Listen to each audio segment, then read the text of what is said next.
It's perhaps one of the scariest parts of being a dad, not knowing what to do, how to do it, or if you're doing it right. And it's no wonder. For time immemorial, mothers always knew exactly what to do in raising their children. No matter the culture, time period, social status, whether in the modern age, as early hominids, or perhaps even far before that, a mother's role was so clear and instinctual that there was no reason to question any biological or psychological urge in parenting. The situation for fathers, however, has been wildly different. What it meant to be a father has evolved and changed in our evolutionary history. The who, what, where, and when significantly impacted what was expected of us in contributing to the raising of our children. Just think about what was expected of a father in hunter-gatherer times, or when we lived in small agricultural villages, or during the warring Middle Ages. Even across the short span of my lifetime, I have witnessed the demands placed upon fathers change dramatically. The way I am expected to show up for my son is different than the way my father was expected to show up for me. And perhaps there's easy justification for that. We live in a time where change is occurring so rapidly, it can be easy to become lost within it. And so naturally, this influences the way I am choosing to show up for my son. The point I'm circling around here is that each era of fatherhood, for the most part, did not have the wisdom of their elders to rely upon in the realm of child rearing. So if you're a dad who finds himself not knowing what to do, or how to even find the information you need to figure things out, I see you. Just know that you're not in this alone.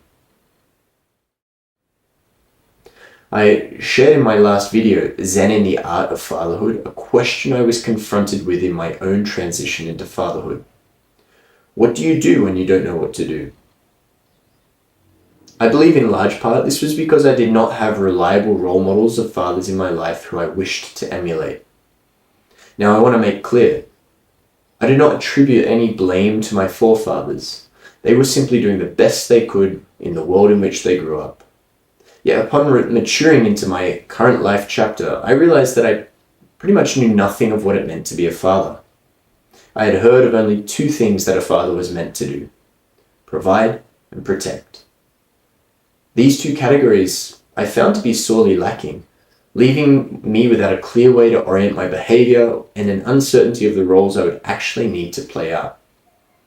As I now reflect on my time as a father, I see there are certain qualities that have been necessary for me to show up as a composed, secure, and present father.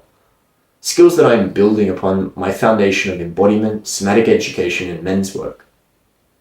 I propose that these qualities offer a man a much more realistic, holistic, and encompassing scope of what it means to be a father. I've grouped these into 5 categories, and conveniently, they all begin with the letter P. And so, I give you the 5 P's of fatherhood. Number 1, provide, beyond the paycheck. In days gone by when the breadwinner of the household was the man, how a father would go about his role was quite clear. He would go to work, get paid, and provide for his family expenses. Now fast forward to today, and it's not too uncommon for a woman to out-earn their male partners, bringing into question who is in the better position to support the family financially. And on top of that, a father is now expected to provide more than just financial support, but emotional and educational support. A father is asked to be deeply involved in his children's lives as they mature, whilst also being a solid support for his partner. Being able to balance the various contributions he is expected to make for the family can be overwhelming, particularly in the absence of the necessary skills and structures that enable them. The uncertainty in his role could be a cause of great anxiety for a dad. Or it could be an invitation to reimagine what his life could instead be like, how only he could uniquely contribute to his children and their future. With entrepreneurship, remote and flexible work arrangements, the possibilities to find a new kind of harmony within the family home have never been more available. The key here is adaptability. How willing are you to change the roles and goals you are pursuing? For example, in my relationship, my partner and I are currently dividing our day between time spent with my son. Now, how this plays out has some variation week to week with his age, with work demands, with our energy, with the seasons. So the second key here is communication. When expectations are made clear, when authentic experience can be shared, then problems might be turned into solutions. So I wonder, how well do you know your partner's desires and expectations? And have you shared with her your own? The second P, protect. More than just physical. The desire to defend, guard, or shield your loved ones from any potential harm is a true act of love. It seems to be a human universal that a father is willing to sacrifice himself on behalf of the safety, security, and well-being of his children. Back in our past, what this practically meant was without doubt. The threat usually took the form of physical harm from dangerous animal, opposing tribe, or a threatening situation.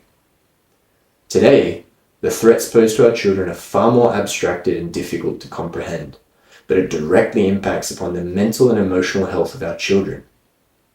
Technology, social media, bullying, pandemics, environmental crises, each of these places significant stress upon the short and long-term well-being of our children. So our role as fathers to protect has never been more important. In one way, I see it as our responsibility to craft a stable environment for our children to grow into. This involves creating safe boundaries that consider the long-term well-being for our children, whilst at the same time allowing them the freedom to explore the world. It also involves curating the kinds of places they are exposed to and the kinds of people with whom they are prone to spend time with. In another way, we ourselves need to be a secure emotional attachment for our children, a place of safety they can come home to, where they can share their struggles and be met with loving compassion. An embodiment of how to regulate oneself in the face of a confusing, hurtful, and often overwhelming world. But more than any of that, we need to protect them by embodying and exemplifying the kinds of qualities they need to thrive, to be a role model for them in how they see and act within the world. So I wonder, how do you balance setting the boundaries for your children whilst also respecting your own self-enforced boundaries? Number 3, presence, being here and now. Have you ever been with your child but your mind was a million miles away? With our attention constantly being pulled in multiple different directions, this is all too common an experience. I consider presence to be the most essential quality to cultivate for any father, or any man for that matter. And it's a challenge that for many fathers, but it's also the most rewarding. So to be clear from the outset, the quality of presence is more than just being in the same physical space. It's showing up fully to the present moment, being fully embodied in the here and now. It is knowing what we feel, where we stand, and who we are with. Think about this in the context of your own life. I have no doubt you have friends or colleagues who never seem to truly be there. Their minds are elsewhere or elsewhen, and somehow you know whatever you say, it's not really being heard. Perhaps you yourself have this tendency.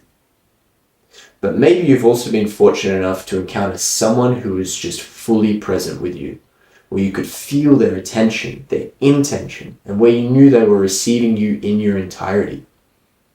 Which of these men would you trust? Which of these men could you depend upon or open up to? To me, presence is when we are fully aware of the ground beneath us, the breath that moves us, and how we situate ourselves in the here and now.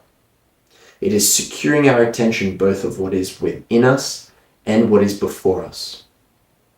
When you've cultivated presence, it doesn't really matter what actually occurs, the mistakes, the miscalculations, misjudgments you might make, because when you're truly present, you will recognize them, learn from them, and do something about them. So whilst on the surface, this may seem simple in cultivating presence, but it's anything but easy.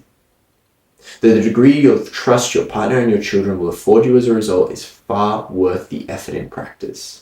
And the sense of calm, clear composure you will experience will create greater ease in every aspect of your life.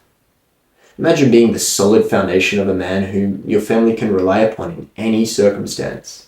Not because you always know what to do, but because you will show up fully and work out whatever it is alongside them. I wonder what you would say your relationship to presence is like. And even now, as you're hearing these words, can you sense the ground, your breath, your posture? Number 4 is play, serious fun. For too long, humans have discounted the importance of play in our development. There was a trend in the United States, for example, to reduce or remove recess, valuable playtime, from our school schedules. Rather than risking moving the body and engaging with other children, far better to sit still, be quiet, and force academic focus. Fortunately, there's been a pushback in recent years. Research into the value of play has revealed an essential need of the human organism. Play teaches us to communicate, regulate our emotions and nervous system, develop our cognition and focus, and attain qualities of confidence, empathy, and creativity, to name but a few of a long, long list. And of significance here, a father has a direct role to play in play. Mothers tend to be nurturing. A child who's hurt themselves will by default run to their mother to be soothed. Fathers tend to be encouraging of exploration. A child who's well attached with their father will often look at him with eager eyes when they wish to play. It's a father's role to push their children to take on new challenges, to explore the limits of the world, and to discover the whole of themselves. Play unbounded, however, may tend toward the chaotic, the misdirected, or irrelevant. A father both encourages play whilst at the same time establishing clear boundaries within which the game is to be played, giving safety, meaning, and applicability. When your child is driven by the innate curiosity of play, the pursuit of any goal becomes far more attainable than if they were to impress those things through willpower and repetition alone. In allowing our children to broaden the horizon of their imagination, to see the world creatively, and to support them in their endeavors, we show them that the true game is infinite, with its aim not to finish or to win, but to keep playing. So I wonder, do you still remember to play? Do you gift yourself the freedom to explore, or do you tend to shut yourself down? The final P is practice, ongoing development. Far beyond an act of simple repetition, practice is a devotion to ongoing self-understanding, awareness, and learning. It's the single most impactful idea that I have worked to embody throughout my life, one I see as essentially encompassing all of the other roles of fatherhood. Fatherhood is a practice in and of itself, but within that, it is critical that a father has his own practice to enable him to keep showing up for his family as best he can. What that means is taking a slice of time to devote to yourself, to develop yourself physically, mentally, emotionally, and to take space from the pressures of family and work life in order to refill your cup. It's impossible to pour from an empty cup. And I see far too many fathers, and men for that matter, running on or close to empty. I've come to learn the importance of this the hard way, of always keeping a little left in the tank. You need a reserve for when times become chaotic, when shit hits the fan and you need to dig deep. So it's equally important to have the self-awareness to recognize when we are depleted and actively pursue practices that allow us to recharge. The energy and vitality that we spend needs to be cultivated again. I'd like to acknowledge here the challenge many of us have in asking for the things we need: space, time, quiet. And with young ones, these are precious resources not to be wasted. It can be immensely difficult to bring the topic up with our partners, particularly if they are also struggling in depletion. Though the journey through parenting will no doubt lead you and your partner to reassess what you consider to be your previously known limits. You will likely find you have a lot more to give than you had ever thought was possible. But it's my perspective that asking for a small moment to devote to one's practice pays itself tenfold in your capacity to hold your family.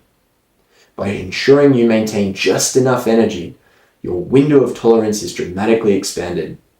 It helps you to maintain your composure, patience, and decisiveness in all of the roles you will play. So devote yourself to your practice, such that you may devote yourself fully to the practice of fatherhood. The passage of fatherly wisdom has been broken, but it can be restored. Yes, we lack the role models that represent the kinds of fathers we would like to be. We lack an instruction manual to orient ourselves and inform our actions. We lack the skills necessary to meet the external expectations that are placed upon us dads. But it's my position that we can reclaim all of these and more by coming back to our embodied wisdom. By cultivating presence, play, and practice, in addition to evolving the way we see the traditional roles of provide and protect. In the development of our self-awareness, in listening to what we feel, in acting upon what we intrinsically know, and by continuing to learn in this process, we become our own compasses that gradually come to aim true. Fatherhood asks us not for perfection, but for growth. It challenges us to confront our own fears and insecurities so that we can create a safe and supportive space for our family to thrive. It calls us to develop the kinds of qualities we never knew we had, but were there waiting for the right catalyst to bring them forth.